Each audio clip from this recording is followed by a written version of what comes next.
The patient arrived at the emergency room blue, pulseless, and completely comatose. As the medical team scrambled, a nurse reached into his mouth, removed his dentures, and tucked them into a drawer in a rolling cart. He was clinically dead. Yet a week later, he opened his eyes. He looked directly at that nurse and said, "You took them out.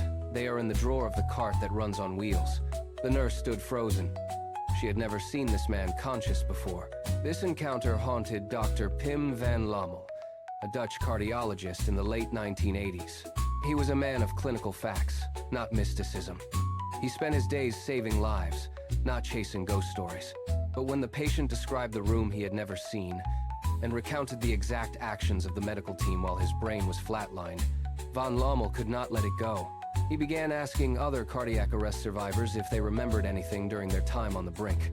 While most recalled nothing, a recurring pattern emerged: tunnels, light, and a profound life review. Driven by his scientific training, van Lommel launched a massive, prospective study across 10 Dutch hospitals. Starting in 1988, he tracked 344 consecutive cardiac arrest survivors. This was no casual survey. He interviewed them within days, again at 2 years, and once more at 8 years. He was looking for a biological cause. He tested every possible variable: age, gender, medication, and the duration of cardiac arrest. He waited for the data to provide a simple chemical explanation, but the results pointed elsewhere. On the 15th of December, 2001, he published his findings in the prestigious journal, The Lancet. It remains the most cited prospective study on the subject to date. 18% of patients reported some form of near-death experience, and 12% experienced the full, transformative sequence. Crucially, none of the medical factors predicted who would have these visions. Van Lommel concluded that standard biological models failed. He proposed a radical shift.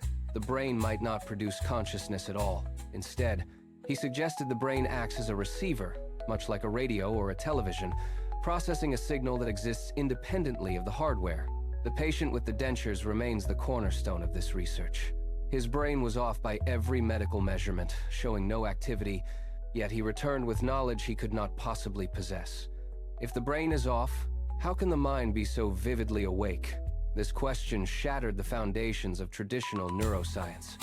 While a peer-reviewed paper cannot prove an afterlife, it forces us to confront the reality of those critical minutes that science cannot yet explain.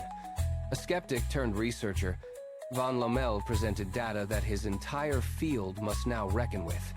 Consciousness may be far more than a byproduct of chemistry. It may be the very fabric of our existence.